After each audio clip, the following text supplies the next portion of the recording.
Hello everyone, welcome to your own channel Keep Learning with Sandeep Bihan. Students, I hope you all are fit and fine at your places with your all family members. Children, today we'll start first chapter of History class 9th, that is the French Revolution. In this chapter we'll study how the France got its freedom from the monarchical system, what way it adopted, how it all happened, what were the causes, that we'll discuss in this chapter. Okay, so today we'll do the first part of the chapter, that is in which we'll study about the causes of the French Revolution, that how did it happen. We'll learn about the initial causes of the French Revolution. अगर आप बेटा chapter की बात करेंगे तो chapter की जो beginning है, ओके, ये चैप्टर आपका स्टार्टिंग में कैसे दिया है, स्टार्टिंग में आपको एंडिंग दे दी and then you will be taken to the flashback. कई बार मूवीज़ में क्या होता है, आपको लास्ट का सीन दिखाते हैं, है ना, कोई फ्यूचर सीन दिखाते हैं और फिर अचानक से फ्लैशबैक में जाके दिखाते हैं कि वो सब क्यों हुआ. तो similar is way is adopted here in your chapter. सबसे पहले आपको देखो यहाँ पे दिखाया गया है चैप्टर की बिगनिंग में कि the French revolution has occurred. French revolution हो गई. कब हुई? तो see here, on 14 July 1789 rumors spread that the king had commanded troops to move into the city and would soon order the army to open fire upon the citizens. तो किस दिन हुआ ये फ्रेंच रेवोल्यूशन? हुआ किस दिन? On 14 July 1789. और अचानक से सोसाइटी में क्या रूमर्स फैलने लगे कि राजा ने अपने जो सैनिक हैं कमांडेड ऑर्डर किया है, किसको? अपने ट्रूप्स, अपने सैनिकों को क्या ऑर्डर किया है? To move in to the city and would soon order the army to open fire upon the citizens. कि राजा ने उनको इसलिए भेजा है कि वो जाए पब्लिक में और उनके ऊपर शूट आउट कर दे. Some 7,000 people stormed the fortress of prison, the Bastille. Now this event is very important. ठीक है? When the people of France stormed the prison that is named Bastille. कहीं पर बेटा आपको इसके प्रोनाउंसिएशन जो है वो बेस्टिल भी सुनने को मिलेगी. So both are correct. Okay, so अब क्या किया? अब फ्रेंच के लोगों ने, French people what they did, क्योंकि अब उन्होंने अपने आप को सेव करना था, अपने आप को प्रोटेक्ट करना था, तो उन्होंने क्या किया? उन्होंने वहाँ की जो एक जेल थी, that was the prison of Bastille, and इससे ना वहाँ के लोग बहुत नफ़रत करते थे. क्यों नफ़रत करते थे? Because somewhere this prison was the symbol of despotic power of the king. आप यहाँ फर्स्ट पिक्चर में देख सकते हैं this fort, this is the prison of Bastille. आप देख सकते हैं यहाँ पे धुआं उठ रहा है, कितने लोग नीचे इकट्ठे हैं, है ना. What they are doing? They are protesting. तो यहाँ पे इन्होंने क्या किया? इन्होंने इस जेल के ऊपर ही हमला कर दिया और इस जेल से लोगों को बड़ी नफरत थी. क्यों थी नफरत? क्योंकि वो इसको राजा की तानाशाही का, उसके निरंकुश शासन का उसको सिंबल माना जाता था. That is why they hated this prison a lot, and इसलिए उन्होंने सबसे पहले इसी के ऊपर क्या किया? अटैक किया. और दूसरा कारण क्या था इसके ऊपर अटैक करने का? They hope to find hoarded ammunition. उनको ये था कि यहाँ पर उनको कुछ ना कुछ हथियार मिलेंगे जिससे वो अपने इस रेवोल्यूशन को क्या करेंगे? आगे कंटिन्यू कर पाएंगे. The fortress was demolished and its stone fragments was sold in the market. अब देखो मैंने आपको क्या बताया था कि ये जो फोर्ट्रेस था, ये जो जेल थी, किले के रूप में ये जेल थी, it was a symbol of despotic power of the king. राजा के निरंकुश शासन का इसको एक सिंबल माना जाता था. तो जब ये जेल को तोड़ दिया गया तो इसकी ईंटें तक मार्केट में क्या की गई? बेची गई, और लोगों ने इसको ख़रीदा, बहुत महंगे दामों में ख़रीदा इसको. ठीक है, क्यों? लोग इसको अपने पास एक पहचान की तरह रखना चाहते थे कि ये कभी किला क्या होता था? राजा के निरंकुश शासन की एक पहचान थी. और देखो इसको हम लोगों ने ऐसे तबाह कर दिया, बर्बाद कर दिया. We have destroyed it. Meanwhile, in the countryside too were riots and attacks on nobles forced to flee the country. This incident marked the beginning of the French Revolution. तो यहाँ पर तो क्या हो गया था? ये सब चल रहा था पेरिस में. वहीं पे दूसरी साइड बाकी शहरों में भी क्या हो रहा था? दंगे या राइट्स आप लोग कह सकते हो.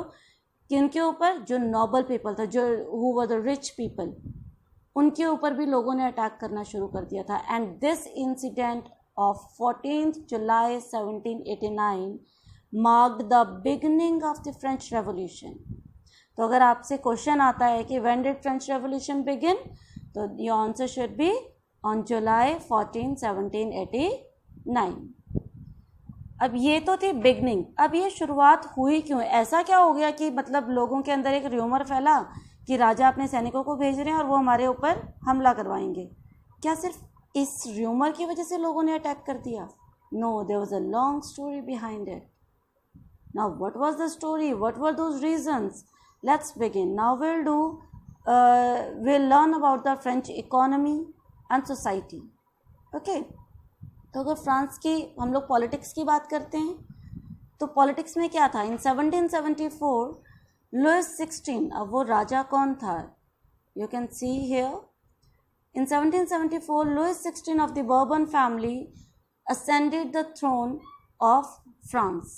तो राजा कौन बना था 1774 में? लुइस 16। और वो he was 20 years old when he got married to Austrian princess। Austrian, बेटा don't get confused between Australia and Austria। Australian नहीं है, Austrian है। Okay, this is a country in Europe। तो मैरी एंटोनी से जो है उनकी शादी हो गई थी, who always interfered with the administration। अब जो वो रानी थी, his wife, he always used to interfere in the political work and he ruled as an absolute monarch। absolute monarch क्या होता है? absolutist is a absolutism, हमें वो सिस्टम कह सकते हैं जिसमें पहली बात तो वहाँ पे किंगशिप होती है, तो किंगशिप थी, राजा था, है ना, लुइस 16। एंड दूसरी चीज़, the king just think about himself, he does not think और केयर फॉर द सिटीजन्स और the people of the society. तो ऐसा ही कौन था? लुइस 16 था। उसको सिर्फ अपने से मतलब था। he never think of his society or his people। He had maintained a huge army and built a big extravagant court at the immense palace of Versailles। अभी क्या था? पहले जो राजा महाराजा थे वो ऑब्वियस है एक बहुत आर्मी अपने पास, बहुत मजबूत आर्मी रखते थे। कारण क्या था? क्योंकि पहले राजा महाराजा क्या करते थे? एक दूसरे के एरिया पर अटैक करते थे। ओके, क्यों अटैक करने का कारण क्या था? अटैक करो, उस राज्य को जीतो और उसको अपने राज्य में मिला लो। पहले ना कोई पॉलिटिकल बाउंड्रीज फिक्स नहीं होती थी कि भाई ये इतना राज्य मेरा है या ये दूसरा देश शुरू हो गया, ये दूसरा देश शुरू हो गया, ऐसा कोई सिस्टम नहीं था। इसने यहाँ पर अटैक कर दिया, इसको अगर जीत लिया तो ये वाला राज्य पूरा वन बन जाएगा, इसके ऊपर अटैक करके इसको जीत लिया तो अब ये पूरा राज्य वन बन जाएगा। मतलब there were no confined political boundaries. तो इसलिए जो पहले राजा महाराजा थे ना, वो अपनी बड़ी स्ट्रॉन्ग आर्मी रखने में बिलीव रखते थे। दूसरा जो था इस राजा में क्या था? He was very extravagant. Extravagant होते हैं जो फालतू की फिजूल खर्ची बहुत करते हैं, और इसने फिजूल खर्ची किस पर की हुई थी? On the maintenance of his palace of Versailles. Versailles में इनका एक महल था, उसके देख रेख के लिए उसमें पूरे ऐशो आराम की सारी चीज़ें थी, उसके ऊपर इन लोग ये बड़ा खर्चा करते थे। तो जिसके कारण क्या हो गया था? Army maintenance plus the maintenance of the Versailles palace, it drained क्या होता है? खाली करना। It drained the wealth of France. Common people had no say in administration. All bureaucratic post वो ऑक्यूपाइड बाय द एरिस्टोक्रेट। अभी आम आदमी की कोई सुनने वाला नहीं था, ठीक है, वो उनसे कभी कोई सलाह नहीं ली जाती थी। नो वन थिंक्स कि whether the public is happy with any kind of order और नॉट। सभी जो पावर थी वो किन के हाथों में थी? राजा के हाथों में थी। French economy was based on revenue from land and on feudal system. अब अगर हम लोग इकोनॉमी की बात करें, हमने पीछे पॉलिटिकल सिस्टम देखा, तो now if will talk about the economy, तो इकोनॉमी में क्या था? It depended upon revenue, tax के ऊपर डिपेंड करती थी। टैक्स कहाँ से? Tax from land and on feudal system. Feudal system में क्या होता था बेटा कि जो राजा महाराजा होते थे ना, वो जिन भी एरिया से, विलेजेस से, टाउन से वो लोग टैक्स कलेक्ट करते थे, वहाँ पर वहाँ के जो उनसे रिच पीपल होते थे ना, उनको एक तरीके का सुपरवाइज़र आप कह लो, या उनको एक तरीके से हेड बना देते थे, ठीक है। और वो उन लोगों की पूरी रिस्पॉन्सिबिलिटी होती थी उस एरिया से टैक्स कलेक्ट करना, और वहाँ से वो लोग टैक्स कलेक्ट करके राजा तक पहुँचाते थे। तो this was the way of collecting the revenue. During Louis 16 France had 2 billion livre डेब्ट। यहाँ पे आपको एक टर्म मिलेगी, देखो 2 बिलियन के आगे लिखा है livre. This was the currency of France. तो 2 बिलियन लिवरे जो है उसके ऊपर टैक्स था उस समय पे। वो टैक्स क्यों था, क्यों इतना कर्ज था फ्रांस के ऊपर, वो भी हम आगे पढ़ेंगे। अब वो टैक्स क्या करना है, अब गवर्नमेंट के ऊपर इतना कर्ज था तो कहीं ना कहीं तो वो कर्ज उतारेगी। तो क्या हुआ, the government charge huge taxes from the third estate. अब ये फर्स्ट सेकंड थर्ड एस्टेट क्या है वो भी हम आगे करेंगे। तो गवर्नमेंट का क्या सिस्टम था, अब गवर्नमेंट को क्योंकि अपना कर्ज उतारना था, कर्ज उतारने के लिए उनको मनी की जरूरत थी, तो what they did, they started collecting huge taxes from the third estate. अभी इसमें 2 तरह के टैक्सेस थे, दिस इज वेरी इंपॉर्टेंट बेटा।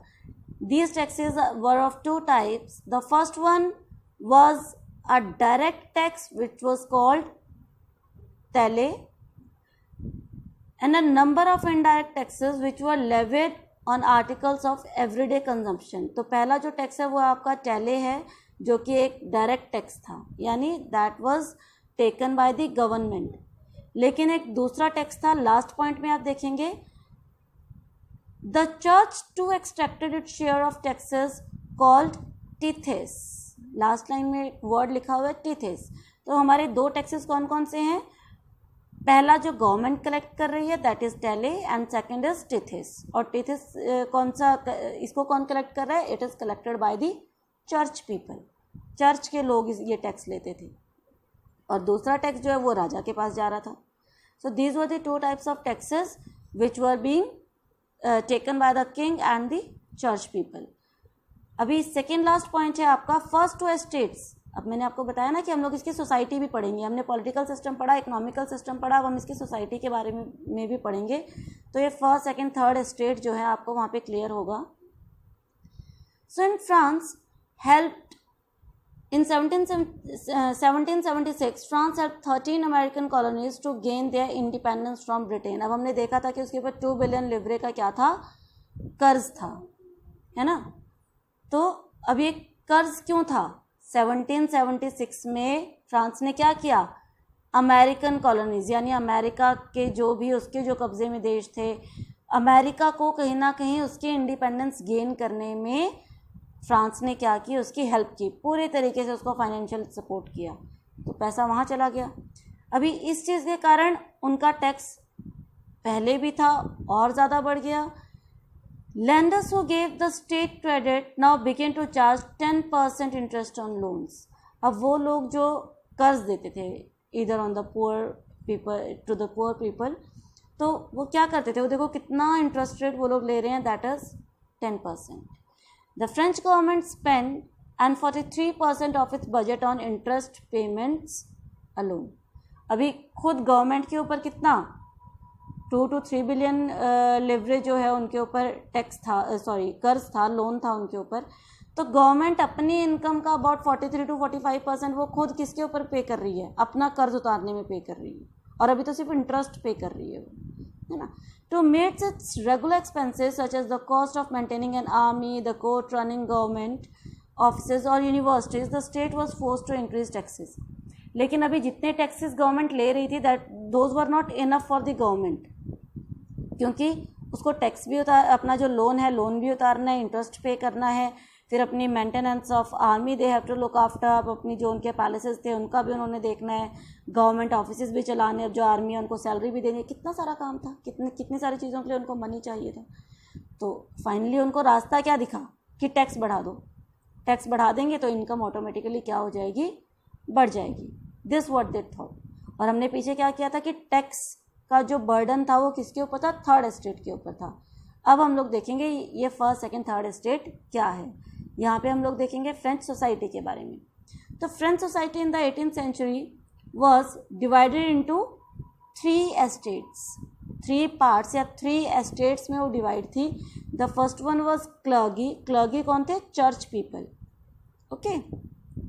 Second nobility, the rich people, and third was the common people, यानी चर्च और रॉयल लोगों को छोड़कर बाकी जो सभी थे, जिसमें middle class plus poor plus farmers, everyone came into the third estate. I hope आपको ये 3 एस्टेट क्लियर हो गए होंगे। तो उनकी सोसाइटी 3 एस्टेट्स में डिवाइडेड थी, clergy, nobility and common people. First estate clergy, देख सकते हैं आप यहाँ पे, second state nobility and third state everyone else मतलब चर्च पीपल और नोबिलिटी यानी रिच पीपल को छोड़कर। The members of the first two estates enjoyed privileges by birth, मतलब ये they were enjoying all the facilities and privileges by birth. जो भी इन परिवारों में जिसका जन्म हो गया उसको कुछ चीज़ें बाय बर्थ ही, प्रेस्टीज या रिस्पेक्ट कह लो, वो चाहे बाय फियर है या वट एवर, तो वो सारी चीज़ें उनको बाय बर्थ मिल रही थी कि भी वो उस परिवार में उनका जन्म हुआ है तो they will get it. Peasants made up about 90% of the population. However, only a small number of them owned the land they cultivated. अब देखो, peasants made up about 90% of the population. अब अगर हम लोग फ्रांस की बात करें, उस समय के फ्रांस की, तो 90% लोग कौन थे? वो फार्मर्स थे, those were the peasants. लेकिन खेती के लिए जो लैंड थी वो ज़्यादातर किनके कंट्रोल में थी? क्लर्गी एंड नोबिलिटी की। अब देखो यहाँ पे दिया हुआ है किंग, लैंड किस किस के पास है? किंग के पास। किंग ने नोबल्स को दी हुई है उनके ऊपर काम करने के लिए, नोबल्स ने नीचे दी हुई है, जो हमने फ्यूडल सिस्टम देखा था ना कि कुछ हेड रख देते हैं, उनको दी। तो they are ruling over the lands, they have control maximum part of the land. और जो 90% पॉपुलेशन है वो क्या कर रही थी? वो इन लैंड के ऊपर एज अ वर्कर काम कर रही थी। About 60% of the land was owned by the nobles and church, which they leased to peasants for great share in the production. Of course, 60% of the land was owned by the nobles. 60% land किसने control की हुई थी? King ने and nobles यानी rich people ने, बाकी church वाले लोगों ने। अब जो थोड़ी सी बची वो चलेगी किसके हिस्से में? जो हमारे कॉमन पीपल थे उनके पास। Peasants were obliged to render free services. अब देखो उनको कितना फोर्स किया जा रहा है कि जो फार्मर्स थे ना उनको फ्री में काम करना पड़ता था। किनके?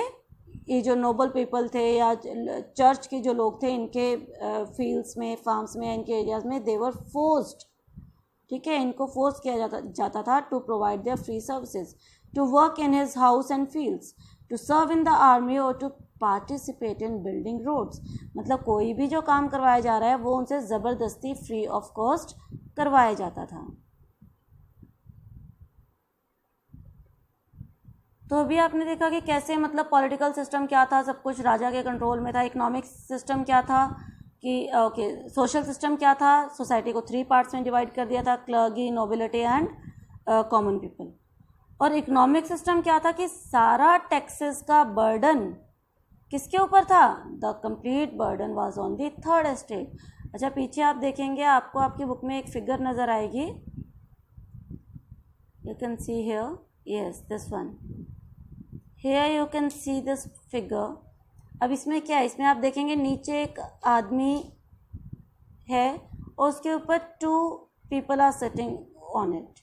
तो ये क्या शो कर रहा है? ये शो कर रहा है कि जो कॉमन मैन है he is bearing the burden of the other 2 estates of the society। यानी जो सारा बर्डन है ये किस किस को सिंबलाइज कर रहे हैं? ये क्लर्गी को, नोबिलिटी को, और जो नीचे जो आदमी दबा हुआ है जिसके ऊपर ये लोग बैठे हैं, ये किसको सिंबलाइज कर रहा है? ये सिंबलाइज कर रहा है थर्ड एस्टेट को रिप्रेजेंट कर रहा है। तो ये यहाँ पे क्या दिखा रहा है कि जो थर्ड एस्टेट है उसने बाकी दोनों एस्टेट का बर्डन अपने ऊपर उठाया हुआ है। Now we will do the next thing. अब ये तो थे political, social and economic causes जिसके कारण कि क्या हुआ, वहाँ पर स्ट्रगल जो थे, स्ट्रगल्स की सिचुएशन लोगों के लिए क्रिएट हो गई and finally somewhere in 1789 it led to the revolution. लेकिन इसके अलावा कुछ और भी प्रॉब्लम थी which the people were facing. Now what were those problems? अब यहाँ पे आप देखेंगे स्ट्रगल टू सर्वाइव। सर्वाइव क्या है? जीने। मतलब लोगों के पास ऐसी प्रॉब्लम थी कि they were not even able to survive properly. An extreme situation when the basic means of livelihood are endangered. मतलब एक जो बेसिक नेसेसिटीज़ हैं वो फुलफिल होनी चाहिए, वो भी फुलफिल नहीं हो पा रही थी। ठीक है, इतनी प्रॉब्लम थी कि वो बेसिक नेसेसिटीज़ भी फुलफिल नहीं हो पा रही थी। तो अब लोग क्या प्रॉब्लम फेस कर रहे थे? क्या कारण था कि उन लोगों की जो बेसिक नेसेसिटी थी, रिक्वायरमेंट थी, वो भी दे वर नॉट गेटिंग। तो first thing, the population of France rose from about 23 million in 1715 to 28 million in 1789. देखो वो पॉपुलेशन जो 1715 में ओनली 23 मिलियन थी, वो कितनी बढ़ चुकी थी, 28 मिलियन 1789 तक वो पॉपुलेशन बहुत ज़्यादा बढ़ चुकी थी। अब पॉपुलेशन बढ़ जाएगी तो ऑफ कोर्स क्या होगा, कहीं ना कहीं बाकी चीज़ें अगर प्रॉपर वे में डेवलप नहीं करेंगी तो उन चीज़ों की कमी हो जाएगी। Second, this led to a rapid increase in the demand for food grains. Of course population बढ़ेगी तो सबसे पहले तो जो कहते हैं ना रोटी कपड़ा मकान हमारी बेसिक ज़रूरतें हैं, तो खाने की डिमांड बढ़ेगी, लेकिन जो प्रोडक्शन ऑफ फूड ग्रेन्स थी that could not cope up with the increasing demand of the food grains. देखो production of food grains could not keep pace with the demand, जिसके कारण क्या हो गया, इन्फ्लेशन हो गया। इन्फ्लेशन क्या होता है, इन्फ्लेशन होता है rise in price. What is inflation, rise in price. तो अब देखो आप लोगों ने ये चीज़ें आज भी फेस की होंगी कि जब भी कोई प्रॉब्लमैटिक टाइम आता है तो उस समय में क्या होता है, या किसी चीज़ की कमी हो जाती है मार्केट में लेकिन उसकी डिमांड बहुत ज़्यादा है, तो क्या करते हैं उन चीज़ों के प्राइसेस को बढ़ा देते हैं। So this situation when the supply could not cope up with the demand of that particular thing, at that time what happen, it cause the rise in the price of that particular product. उस particular product की कीमतें क्या हो जाती है, बढ़ जाती है। कि भी कीमतें बढ़ जाएंगी तो ऑटोमेटिकली क्या होगा, उसके प्राइसेस उसकी डिमांड क्या हो जाएगी, लो हो जाएगी।